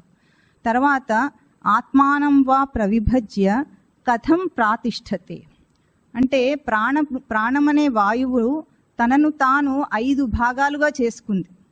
ఆ 5 భాగాలు ఇప్పుడు మనం మననం చేద్దాము. దాన్ని తనను తాను విభాగం చేసుకుని ఎట్లా నిలిచి ఉంటుంది దేహంలో. కథం ఉత్క్రమతే, ఎట్లా లేచిపోతుంది ప్రాణం అని 4 ప్రశ్నలు. తర్వాత 2 ప్రశ్నలు ఏమో కథం బాహ్యం అభిదత్తే, ఇది బయట కాస్మస్తో బయట ఈ సృష్టితో ఎట్లా కనెక్ట్ అయి ఉంది, బాహ్యం అభిదత్తే. తర్వాత కథం అధ్యాత్మమితి, దాని యొక్క ఆధ్యాత్మిక ప్రవర్తన ఎటువంటిది అని 6 ప్రశ్నలు అడుగుతాడు. ముందు ప్రాణమయ కోశంలో 5 ప్రాణములు ఉంటాయని చెప్తారు. పంచప్రాణాలు అంటారు, విన్నారా ఎప్పుడైనా? పంచప్రాణాలు లేచిపోయినాయి అంటారు, విన్నారా? పంచప్రాణాలు ఏమిటంటే ప్రాణ, అపాన, వ్యాన, సమాన, వ్యాన, ఉదాన, సమాన. చెప్పండి. ప్రాణ, అపాన, వ్యాన, ఉదాన, సమాన వాయువులు, ఇవి పంచప్రాణాలు అంటారు. ఇంకా పంచ ఉపప్రాణాలు కూడా ఉన్నాయి. ఇప్పుడు పంచప్రాణాలు మననం చేద్దాము. ఈ పంచప్రాణాలు ఏమిటంటే లింగ పురాణంలో ఒక విషయం చెప్తారు. ఈ వాయువు అంటే మన చుట్టూ పంచమహాభూతాల్లో వాయువు ఉంది కదా, వాయువుని ఏమంటారు? ప్రభంజనుడని వాయువుకు ఒక బిరుదు. ప్రభంజనం సృష్టించాడంటే అర్థం ఏమిటి? సినిమా హీరో ప్రభంజనం సృష్టించాడు అనుకోవద్దు. ప్రభంజనుడు అంటే ఏమిటి అర్థం? వాయువు వీచినప్పుడు చెట్లు సైతం కూకటి వేళ్లతో బయటకు వచ్చేస్తాయి, అది ప్రభంజనం సృష్టించటం అంటారు. అటువంటి పేరు బిరుదు ఉంది వాయువుకు. అట్లాంటి వాయువు అంటే పురాణం ఏమో ఎప్పుడు దేవతల రూపంలో చెప్తూ ఉంటుంది కాబట్టి ఆ క్యారెక్టరైజేషన్ దేవతలతో చెప్తుంది కాబట్టి శంకరుడి ఆజ్ఞతో ప్రాణుల శరీరంలో ప్రవేశించిందట. ఆ ప్రవేశించిన ప్రాణము 5 రూపాల్లో, ఒకే వాయువు 5 రూపాల్లో పనిచేస్తుంది. ఎక్కడెక్కడ పనిచేస్తుందో దాన్ని బట్టి దానికి ఒక పేరు పెట్టారు. మొదటిది ప్రాణవాయువు అంటాం. ఈ ప్రాణవాయువు మనకందరికీ బాగా పరిచయమైన వాయువు. ఎట్లా పరిచయం చెప్పండి? ఇది హృదయానికి పై భాగంలో ఉండి ఉచ్ఛ్వాస నిశ్వాసలను చేస్తుంది. ఇది మనకందరికీ సెన్స్ చేయటం అతి సులభమైంది. సూక్ష్మ శరీరంలో మనం గుర్తించగలిగింది ప్రాణవాయువుని బాగా గుర్తించగలం. తెలుస్తుంది కదా, ఉచ్ఛ్వాస నిశ్వాస. మనిషి పోయాడు అంటే అర్థం ఏమిటి? ఎక్కడ ఏం చూస్తాం మనం? ముందు ముక్కు దగ్గర వేలు పెట్టి శ్వాస ఆడుతుందో లేదో చూస్తాం. అది పోతే ప్రాణం పోయింది అంటున్నాం, అవునా? ఇది ప్రాణం పోవటం అంటే ఉచ్ఛ్వాస నిశ్వాసలు ఏవైతే జరుగుతున్నాయో అది ప్రాణవాయువు. ప్రాణవాయువులో మొదటిది ప్రాణశక్తి. ప్రాణమయ కోశంలో మొదటిది ప్రాణవాయువు. ఏదైతే ఉచ్ఛ్వాస నిశ్వాసలు చేస్తుందో దాన్ని ప్రాణవాయువు అంటున్నాం. అట్లాగే అది చక్షుశ్రోత్రే ముఖనాసికాభ్యాం అంటారు. అంటే చక్షువు శ్రోత్రమునందు అంటే కంటి యొక్క తేజస్సు కూడా ప్రాణవాయువే. శ్రోత్రేంద్రియం వినికిడి తేజస్సు కూడా ప్రాణవాయువే. ముఖ నాసికాభ్యాం అంటే నాసికలో ఏదైతే ఉచ్ఛ్వాస నిశ్వాస కదలిక జరుగుతుందో అది కూడా ప్రాణవాయువే. ఇప్పుడు ప్రాణవాయువును గుర్తించటము మనము కళ్ళు మూసుకోకపోయినా తెలుస్తుంది, కానీ ఈ విషయాలు వదిలే అంటే కళ్ళు మూసుకోవాలి. మనం కళ్ళు మూసుకొని 5 నిమిషాలు గుర్తిస్తే ప్రాణం యొక్క సంచలనం చాలా స్పష్టంగా తెలుస్తుంది. దీని యొక్క ఆయామం అంటే నియంత్రణ అంటారు, అదే ప్రాణాయామం అంటారు. యోగాలో మీరు వినుంటారు కదా, ఆసనాలతో పాటు ప్రాణాయామం ఉంటుంది. ప్రాణాయామం ఏమిటంటే ఈ ప్రాణం యొక్క ఆయామం అంటే రెగ్యులేటింగ్ ది బ్రెత్, అంటే ఈ ఉచ్ఛ్వాస నిశ్వాసలను నియంత్రించడం ప్రాణాయామం అంటారు. దీనివల్ల ఎటువంటి ఆరోగ్య స్థితులు వస్తాయనేది మనం మనోమయ కోశము మళ్ళీ దాంతో పోల్చి చెప్పుకుందాం. ఎందుకంటే ఈ రెండింటి యొక్క యంత్రాంగమే మన దైహిక ఆరోగ్యం కూడా దాని వల్లనే పనిచేస్తుంది. అయితే ఈ ప్రాణము ఎక్కడి నుండి ఇందులోకి వస్తుంది అని అడిగాడు కదా మొదటి ప్రశ్న. ఎక్కడి నుండి వస్తుంటే ఆత్మనః, ఆత్మ నుండి వస్తుందట. ఆత్మ నుండి ప్రాణం వస్తుంది అని ఇక్కడ క్లుప్తంగా మనం చెప్పుకొని తర్వాత ఆ శక్తి ఎట్లా వస్తుందో మనం విచారణ చేద్దాం. ఆ తర్వాత ప్రాణ అపాన వాయువు. అపాన వాయువు అంటే మలమూత్ర విసర్జన చేయటానికి ఏ వాయువు కావాలో అది అపాన వాయువు. పురుషులలో వీర్యం బయటికి నెట్టడానికి ఏది కావాలో అది అపాన వాయువు, అంటే బయటికి నెట్టే వాయువు అన్నమాట. ఇప్పుడు మన దేహంలో ఉన్న దుర్గంధము దుష్టం ఏదైతే ఉందో మలం అంతా కూడా ఒకరోజు మల విసర్జన కాలేదనుకోండి, ఏమవుతుంది చెప్పండి? తిండి తినకుండా మనం బ్రతకగలం, కానీ మల విసర్జన 4 రోజులు కాకపోతే లోపల పాయిజన్ అవుతుంది, మనకంటే దోషం వస్తుంది. ఆ వాయువు అపాన వాయువు చేత ఈ మలినం అంతా కూడా బయటికి నెట్టబడుతుంది. మలము మూత్రము కూడా రెండు అపాన వాయువు చేత నెడుతున్నాయి. ఏ గాలి అనకూడదు దీన్ని ఏమంటారంటే ఒక వైటల్ లైఫ్ ఫోర్స్, అంటే ఒక ప్రాణశక్తి ఇది. కానీ వాయువు గాలి అనుకోవద్దు. ఇప్పుడు ఫ్యాన్ వీస్తుంటే వచ్చే గాలి లాంటిది కాదు ఇది. దాని లోపల ఒక వైటల్ ఎనర్జీ ఉంది. ఆ ఫోర్స్, ఆ ఎనర్జీ భౌతికం మాత్రం కానే కాదు, బాగా గుర్తించాలి. ఇవన్నీ సూక్ష్మంగా ఒక శక్తి చేత పనిచేస్తున్నాయి. ఆ శక్తి దేని వల్ల వస్తుంది? ఆత్మ వల్ల వస్తుంది. దేని చేత చేరింది దేహంలో అంటే మనోకృతేన అంటాడు. మనస్సు వల్ల చేరిందట ఈ ప్రాణశక్తి. పంచ ప్రాణాలు పనిచేసేది కూడా మనస్సు శక్తి వల్లనే పనిచేస్తాయి. దాన్ని ఇప్పుడు మనం వ్యానం అనే దాంట్లో విచారణ చేద్దాం. వ్యానం అంటే ఏమిటంటే అది సమానంగా దేహమంతా వ్యాపించి ఉంది. అంటే మన దేహంలో నాడులు ఉంటాయి. నాడీ వ్యవస్థ అంటే న్యూరాన్స్తో ఉన్న నర్వస్ సిస్టమ్ కాదు. నర్వస్ సిస్టమ్ ఏమో మనకి బ్రెయిన్ ఉంది, ఆ బ్రెయిన్ నుండి నర్వస్ సిస్టమ్ అంతా తెలుసు కదా. ఇప్పుడు మనము ఒక వేడి గిన్నె ముట్టుకున్నాం అనుకోండి, ఏమవుతుంది? వెంటనే చెయ్యి వెనక్కి తీసుకుంటాం, రిఫ్లెక్స్ యాక్షన్ అంటాం. ఈ రిఫ్లెక్స్ యాక్షన్ దేని వల్ల వస్తుందంటే బ్రెయిన్ లో మనకు ఆ సెన్స్ వస్తుంది. సెన్స్ వచ్చినప్పుడు అది రిఫ్లెక్స్ యాక్షన్ గా వెనక్కి తీసుకుంటుందని మన సైన్స్ చెప్తోంది. దీన్ని సెంట్రల్ నర్వస్ సిస్టమ్ దాని కంట్రోల్లో పెట్టుకుందని చెప్తారు. ఇది ఏవైతే న్యూరాన్ సెల్స్ ఉన్నాయో అవి నాడులు కాదు. నాడులు అంటే ఆ సెల్స్ లోపల ఏ శక్తి ఉంటే అవి పనిచేస్తాయో అది నాడీ వ్యవస్థ. అందుకే ఆయుర్వేదంలో నాడిని చూడటం అంటే నర్వస్ సెల్స్ ని చూడరు. మనకు ఎంఆర్ఐ తీసినా, సిటీ స్కాన్లు తీసినా, ఏం తీసినా భౌతికమే కనిపిస్తుంది, కానీ లోపల ఉండే ఆ శక్తి కనిపించదు. ఈ వ్యానం అనే వాయువు ఏం చేస్తుందంటే దేహం అంతా కూడా రక్త ప్రసరణ చేయిస్తుందట.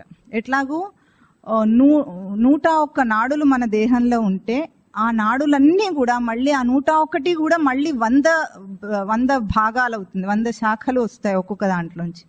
ఆ 100లోంచి మళ్ళీ ఒక్కొక్క దాంట్లోంచి 72,000 శాఖలు ఉపశాఖలు వస్తాయట. అంటే దేహంలో మన నఖశిఖ పర్యంతం అంటాం, మొత్తం దేహం అంతా కూడా నాడీ మండలం వ్యాపించి ఉంది. ఆ వ్యాపించి ఉన్న మొత్తంలో కూడా ఆ ప్రాణశక్తిని సరఫరా చేసేది వ్యానం. ఆ వ్యానమే దేహం యొక్క కదలికకు కారణం. ఇప్పుడు చెయ్యి ఇట్లా కదలాలంటే వ్యానం ఉండాలి అక్కడ. అది లేదనుకోండి, అంటే ఈ వ్యానం అనే ఈ గాలికి ఆటంకం కలిగితే అక్కడ మనకు నొప్పి వస్తుంది. దీనికి మంచి ఉదాహరణ ఏమిటంటే వీడి స్వానుభవంలో జరిగింది. ఒక 3 సంవత్సరాల క్రితం వీడికి కుడి భుజం నొప్పి వచ్చింది. ఫ్రోజన్ షోల్డర్ అంటారు ఇంగ్లీష్లో దాన్ని. అయితే దానికి ఎంఆర్ఐ టెస్ట్ చేశారు. ఎంఆర్ఐ టెస్ట్ చేస్తే ఏం చెప్తారు వాళ్ళు, దానికి అక్కడ ఏం దోషం లేదన్నారు, కొద్దిగా నీరు ఫామ్ అయింది దానివల్ల అన్నారు. కానీ అది రావటానికి ఏమి దోషం అనేది వాళ్ళు చెప్పలేకపోయారు. అదే మా మఠంలో ఒక ఆయుర్వేదం వైద్యులు ఉంటారు మాకు, ఆయననే అన్నిటికీ కూడా మేము సంప్రదిస్తూ ఉంటాం. ఆయన అసలు వీడిని చూడలేదు, ఫోన్లోనే మాట్లాడతారు. ఆయన కలిదిండిలో ఉంటారు ఆంధ్రాలో, ఫోన్లోనే మాట్లాడతారు. ఆయన వెంటనే అసలు ఈ సమస్య చెప్పారంటే భుజం లేవదన్నమాట, ఆడదు, దీనికి మూమెంట్ ఆగిపోతుంది, తీవ్రమైన నొప్పితో వస్తుంది, ఏ పని చేయలేము. ఆయన ఫోన్లో చెప్పగానే చెప్పారు అది వాతం అని. వాతం అంటే వ్యానవాయువులోనే దోషం వచ్చినప్పుడు, దాని సంచాలనం అంటే దాని కదలికకు దోషం వచ్చినప్పుడు అక్కడ ఒక గ్రంథి ఏర్పడుతుంది. దాన్ని ఎడిమా అంటారు సైన్స్ భాషలో. అది వచ్చింది అంటే వ్యానవాయువు యొక్క సంచాలమునకు ఎక్కడైతే ఆటంకం ఏర్పడుతుందో అక్కడ మూమెంట్ ఆగిపోతుంది. ఇప్పుడు మనం తలగా ఇట్లా తిప్పుతున్నారు, మీరు ఊపుతున్నారు కదా, ఇది ఊపాలంటే వ్యానం ఉండాలి. ఏ కదలిక, ఏ వంపు రావాలన్నా దేహంలో ఆ కదలికకు వ్యానవాయువే కారణం. అది ఉన్నందువల్లనే ఆ లోపల ఆ శక్తి ఉన్నందువల్లనే మనం కదలగలుగుతున్నాం. ఇది వ్యానం. ఉదాన వాయువు ఎక్కడుంటుందంటే దేహంలో ఇది ఒక చిత్రమైన క్రియ చేస్తుంది. ఒకటేమో ఉదాన వాయువు దేహ ఉత్క్రమణ సమయం అంటే దేహంలోంచి ప్రాణం వెళ్ళిపోయేటప్పుడు ఆ ఉత్క్రమణానికి అవసరం అవుతుంది ఉదాన వాయువు. ఈ ఉదాన వాయువు వల్లనే కూడా మన దేహంలో ఇప్పుడు ఒక మనిషికి ఇంకొక మనిషే పుడతాడు. ఒక పురుషుడి యొక్క వీర్య కణము స్త్రీ యొక్క అండం కలిస్తే మనిషి పుడతాడు కదా. అయితే ఒక మనిషి వీర్య కణం నుంచి ఆ మనిషే పుట్టాలి, కుక్క పుట్టదు. ఎట్లా పుట్టదు? ఎందుకంటే దానికి జెనెటిక్స్లో క్రోమోజోమ్స్ అని చెప్తారు. కానీ ఈ ఉదాన వాయువు ఏం చేస్తుందంటే మన ఫిజికల్ బాడీ, ఈ స్థూల దేహం ఎట్లా ఉంటుందో అట్లాంటి ఒక సూక్ష్మ శరీరం ఏర్పడటానికి ఒక శక్తి ఉంది మన లోపల. ఆ శక్తిని వీర్యంలో ఉంచుతుంది. పురుషుని వీర్యంలో ఉంచేది ఉదాన వాయువు అంటారు.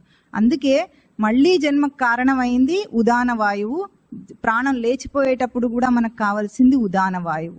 ఈ ఉదాన వాయువే కూడా పైకి సంచాలనం ఉంది కనుక అది వాంతి చేసుకునేటప్పుడు కూడా ఉదాన వాయువు వల్ల మనకు వాంతులు వస్తాయి. వాంతి తెలుస్తుంది కదా మీకు, మనకు వాంతి రావాలంటే కూడా ఉదాన వాయువే ఉండాలి పైకి.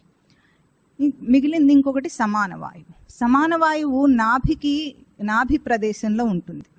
ఈ నాభి ప్రదేశంలో ఉన్న సమాన వాయువు ఏం చేస్తుందంటే మనం తిన్న అన్నం అంతా కూడా జీర్ణం అవ్వటానికి సమాన వాయువే కారణం. సమాన వాయువు ఉండి జీర్ణ ప్రక్రియను నడిపిస్తుంది. నడిపించిన తర్వాత మనము స్థూల దేహం చెప్పుకున్నప్పుడు సప్తధాతువులు ఏర్పడతాయని చెప్పుకున్నామా? ఆ సప్తధాతువులు కూడా ఈ సమాన వాయువు వల్లనే ఏర్పడతాయి. సమాన వాయువు వల్ల సప్తధాతువులు ఏర్పడి, అంటే ఇప్పుడు రక్త కణములు ఉన్నాయి అంటే ఎంత బ్లడ్ ఉండాలి మనకు, ఎంత మాంసం ఉండాలి, మనం తినే ఆహారంలో ఎంత మాంసం రావాలి, ఎంత కొవ్వు రావాలి, ఫ్యాట్స్ ఎంత రావాలి, ఇవన్నీ ఏర్పడుతున్నాయా లేదా? ఎవరు దీన్ని నియంత్రణ చేస్తున్నారు? మనం తిన్న అన్నము ఎంత, ఏ సెల్స్ రావాలి మనకు ఎవరు చేస్తున్నారు? ఇది మనకేం తెలుసు? తినేస్తాం, అయిపోయింది. దేహం చక్కగా సమానంగా పెరుగుతుంది. రెండు వైపులా చేతులు సమానంగా పెరుగుతాయా లేదా? ఒకటి పెద్దగా పెరుగు, ఒకటి చిన్నగా అవుతుందా? చెప్పండి. బైలేటరల్ సిమెట్రీ అంటారు. అంటే చక్కగా ఇక్కడ సెంటర్కి వస్తే అటు ఇటు సమంగా ఉంటుంది దేహం. ఉంటుందా లేదా? ఇటు బుగ్గలు చాగా ఊరిపోయి ఇటు బుగ్గలు చట్టబడితే ఎట్లా ఉంటుంది దేహం? అట్లా కావటం లేదు. ఉంటుందా? సమానంగా వస్తుంది. అంటే సమాన వాయువు ఏం చేస్తుంది? మనం తిన్న అన్నమును జీర్ణం అయ్యేటట్లుగా చేసి దానివల్ల అన్నరసం ఏర్పడి దాని తర్వాత సప్తధాతువులు సమంగా పెరగాలి దేహంలో. ఏదైనా కంప్లైంట్ వస్తే అప్పుడు మనం సిబిపి చేయించుకుంటే అన్ని ఎక్కువ తక్కువలు వచ్చినాయి అంటే అర్థం ఏమిటి? సమాన వాయువు సరిగ్గా పనిచేయలేదని అర్థం. ఇది పంచవాయువులు కూడా మన దేహంలో ఉన్న ఒక యంత్రాంగం. ఈ యంత్రాంగం వల్లనే దేహం పనిచేస్తుంది అని మనకు అర్థమవుతుంది కదా. ఇప్పుడు ఈ పంచవాయువులలో కూడా ఒకసారి ఒక ఉదాహరణ చెప్తాడు వీడు. ఇవి ఎట్లా పనిచేస్తున్నాయి, వీటికి శక్తి ఎట్లా వస్తుంది? ఎందుకంటే అన్నం తింటే ఈ చేతి అంటే ఈ స్థూల దేహం బలంగా తయారవుతుంది, కానీ ప్రాణశక్తి అన్నం తిన్నందువల్ల బలంగా కాదు. ఎప్పుడు కూడా లోపల ప్రాణశక్తి రావాలంటే, ఈ ప్రాణమయ కోసం బలంగా ఉండాలంటే అన్నం వల్ల కాదు. అది అన్నం తింటే ఫిజికల్ బాడీ మాత్రమే ఫిట్గా ఉంటుంది, ఎక్సర్సైజ్ చేస్తే ఫిజికల్ బాడీ మాత్రమే ఫిట్గా ఉంటుంది. ఇప్పుడు ప్రాణశక్తి ఎట్లా వస్తుందో ఒక నిమిషం మనం ఉదాహరణతో ఆలోచిద్దాము. ఎప్పుడైనా మీరు ఒక పసిపిల్లవాడిని, కొత్త పిల్లవాడు మీ ఇంటికి బంధువులు వచ్చారనుకోండి, ఎత్తుకోవాలని ప్రయత్నం చేస్తాం మనం, అవునా? వాడు మనం నచ్చితే మన దగ్గరకు వచ్చేస్తాడు, నచ్చలేదనుకోండి ఏం చేస్తాడు? మనం తీసుకుంటుంటే వాడు మనకంటే ఎక్కువ బలంగా వెనక్కి లాక్కుంటాడా లేదా? చూసారా ఎప్పుడైనా? ఏదైనా ఒక చిన్న వాడు చేయి పట్టుకునే ప్రయత్నం చేసామనుకోండి, వాడు మనం పట్టుకున్న కంటే బలంగా వెనక్కి లాక్కుంటాడు. అంత బలం వాడికి ఉంటుందా? వాడు ఇంత ఉంటాడు, మనం ఇంత ఉన్నాం, అయినా సరే వాడు వెనక్కి లాక్కుంటాడు. ఎట్లా లాక్కుంటాడు? అంత శక్తి వాడికి ఎక్కడి నుండి వస్తుంది అప్పుడు? ఇంకొకటి, ఎప్పుడైనా స్నేహితులు ఎవరైనా చాలా రోజుల తర్వాత కలుసుకున్నారనుకోండి, గట్టిగా వాటేసుకొని ఒకరినొకరు లేపేస్తారు. 60-70 కిలోలు ఉంటారు, వాడు తక్కువ ఉంటాడా? మగవాళ్ళైతే ఇంకెక్కువ కూడా ఉంటారు, అవునా? అయినా గబుక్కుని లేపేస్తాడు. ఒక ప్రియుడు ప్రియురాల్ని గబుక్కుని లేపి తిప్పేస్తాడు. చూసారు కదా మీరు ఎప్పుడైనా? చేయొచ్చు కూడా, అది సినిమాల్లోనే కాదు, నిజంగా కూడా జరుగుతుంది. ప్రియుడైతే, వాడు ప్రియురాలైతే, అదే వాడికి ఒక గ్యాస్ సిలిండర్ లేపమనండి, లేపుతాడా? అమ్మో అమ్మో అంటుంటాడు కదా. అప్పుడు ఆ శక్తి వాడికి ఎక్కడి నుండి వచ్చింది? అది భౌతిక శక్తి కాదు, ఫిజికల్ స్ట్రెంగ్త్ అయితే కాదు, అవునా? అట్లాగే ఇప్పుడు ఎవరైనా మీ వెంట తుపాకీ పట్టుకొని మీ వెనక్కి వస్తున్నారనుకోండి, పరిగెత్తుతారా మనుషులు? ఎట్లా పరిగెత్తుతారు? పీటీ ఉషా కంటే ఎక్కువగా వేగంగా పరిగెత్తుతారా లేదా? ఎక్కడి నుండి వస్తుంది? మామూలు అప్పుడు ఇక్కడ నుండి అక్కడికి వెళ్ళమంటేనే పరిగెత్తలేరు మామూలు వాళ్ళు. కానీ ఆ టైంలో ప్రాణ భయం ఉందనుకోండి, వెనక పులి వచ్చింది, ఏం చేస్తాడు? పరిగెత్తుతాడా లేదా? పరిగెత్తుతాడు. ఇవన్నీ దేనివల్ల జరుగుతున్నాయి? భౌతిక దేహ శక్తి అయితే కాదు. ఎందుకంటే భౌతిక దేహానికి అంత శక్తి ఉంటే మామూలు టైంలో కూడా అట్లాగే. పెళ్ళైన తర్వాత అయితే భార్యను ఎత్తలేడు ఎవడు కూడా, ప్రియురాలను అయితే మాత్రమే ఎత్తుతాడు, అవునా? ఎక్కడి నుండి వస్తున్నాయి ఈ శక్తులన్నీ? ఇది ప్రాణశక్తి. ఈ ప్రాణశక్తి మనస్సు నుండి ఉద్భవిస్తుంది. అంటే మనస్సు యొక్క ఎమోషన్స్ వల్ల ఈ శక్తి మనకు వస్తుంది. మీరు ఎప్పుడైనా గమనించారా? భక్తి బాగా ఉన్న వాళ్ళకి చాలా శక్తి వచ్చేస్తుంది. ఇప్పుడు ఉపవాసం చేయాలనుకోండి, మామూలు రోజుల్లో ఎప్పుడైనా తిండి లేక అయితే, వాడికి తిండి లేక ఉన్నాడు అనుకోండి, నీరసం వచ్చేస్తుంది. ఉపవాసం ఉన్న వాళ్ళు వారం రోజులు చేస్తారు, 40 రోజులు చేసే వాళ్ళు ఉంటారు. వాళ్ళకి ఆ శక్తి ఎక్కడి నుండి వస్తుంది? ఏమి తినకపోయినా ఆ శక్తి వస్తుంది వాళ్ళకి. అది దైవీ శక్తి అని మనం చెప్పేస్తాం, కానీ ఆ దైవీ శక్తి ఎక్కడి నుండి వస్తుంది? కేవలం తను అనుకున్నంత మాత్రం చేతనే వస్తుంది. అంటే మనస్సు నుండి ప్రాణానికి బలం వస్తుంది. ఈ వ్యవస్థ మనకు అర్థమైతే మన జీవితం మారిపోతుంది. ఎందుకంటే మనం ఏమనుకుంటామంటే, ఎంతసేపు కూడా ఈ భౌతిక స్థూల దేహం యొక్క సత్యం కోసమే బ్రతుకుతున్నాం మనకు భయం కూడా దీనివల్లనే. ఇందాక ఎవరో చెప్పారు, మన వాళ్ళు ఎట్లా బ్రతుకుతారన్న భయం ఉంటుందని. మన వాళ్ళు ఎక్కడి నుండి వచ్చారు? ఈ దేహానికి పుట్టిన వాళ్ళు, దేహం సంబంధిత వ్యక్తులే ఉంటారు అందరూ కూడా. అంటే లోపల యంత్రాంగం గురించి మనకు తెలియకపోతే, కేవలం ఇదే సత్యం అనుకుంటే మనకు భయం తప్పదు. అనుక్షణం భయమే. మన ప్రయత్నం కూడా అదే చేస్తున్నాం. మన వెరితనం ఏమిటంటే, మన ప్రయత్నం ఎప్పుడూ కూడా దాన్ని తృప్తిపరచటం కోసమే. ఈ దేహం కోసం కాక, మీరు 24 గంటల్లో చేసే పనుల్లో ఒక్క పని చెప్పండి దేహం కోసం కానిది. 24 గంటలు ఏ ఒక్క పనైనా ఉందా?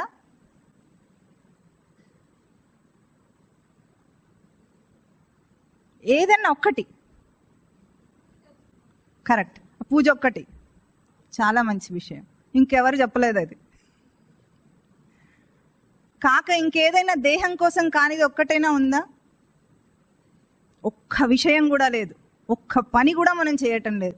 మన 24 గంటలు మనం వెచ్చిస్తుంది దేహం కోసమే. బాగా గుర్తుపెట్టుకోవాలంటే మనం ఎంత వృధా చేస్తున్నాము ఈ యంత్రాంగం కోసం.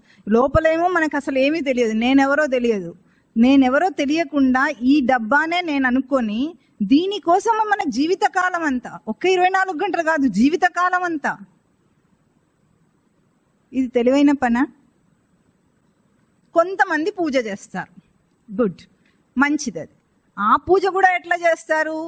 100% మంది ఈ దేహానికి కావలసిన వసతులు కోరుకోవడానికే చేస్తారు. దాన్ని బిజినెస్ అంటారు కానీ పూజ అనరు. అంటారా? నోములు, వ్రతాలు, పూజలు, యజ్ఞాలు, యాగాలు, తీర్థయాత్రలు అన్ని కోరికల కోసమే. ఆ కోరికల్లో కూడా మనకెంత తెలివి ఉందంటే, దేవుడు అంటే అస్సలు తెలివి లేని వాడని, మనమే చాలా తెలివైన వాళ్ళమని మన ఉద్దేశం అన్నమాట.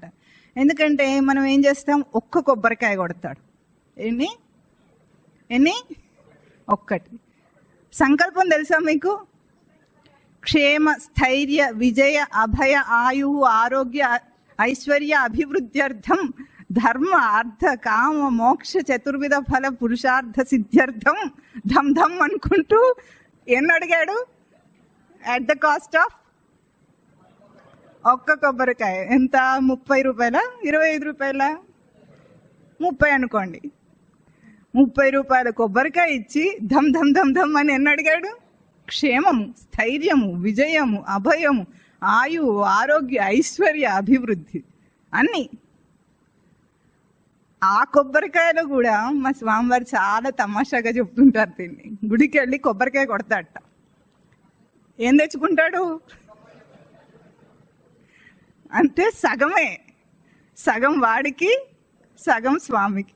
అంటే అట్ ద కాస్ట్ ఆఫ్ సగం కొబ్బరి చిప్ప మనకి ఎన్ని కావాలి చెప్పండి?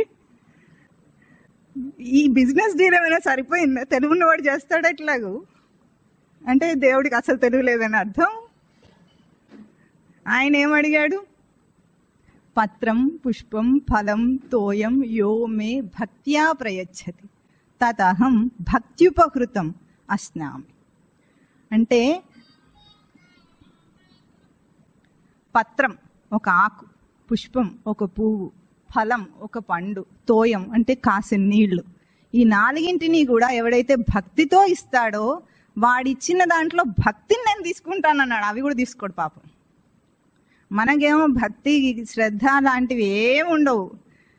చెప్పండి, నిజంగా చెప్పండి, బయట చేసే పూజల్లో కేవలము పరమాత్మను కావాలనుకొని చేసేవాళ్ళు ఎవరైనా కనిపించారు ఎప్పుడైనా మీకు? ఈ ధమ్ధమ్లే ఉంటాయా లేవా? పూజారి కూడా అదే చేస్తాడు. పూజారి ఎప్పుడు ఆత్మజ్ఞాని కాడు కదా.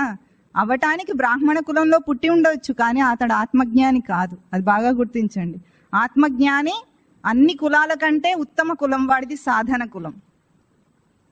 ఏ కులంలో పుట్టాడన్నది కాదు.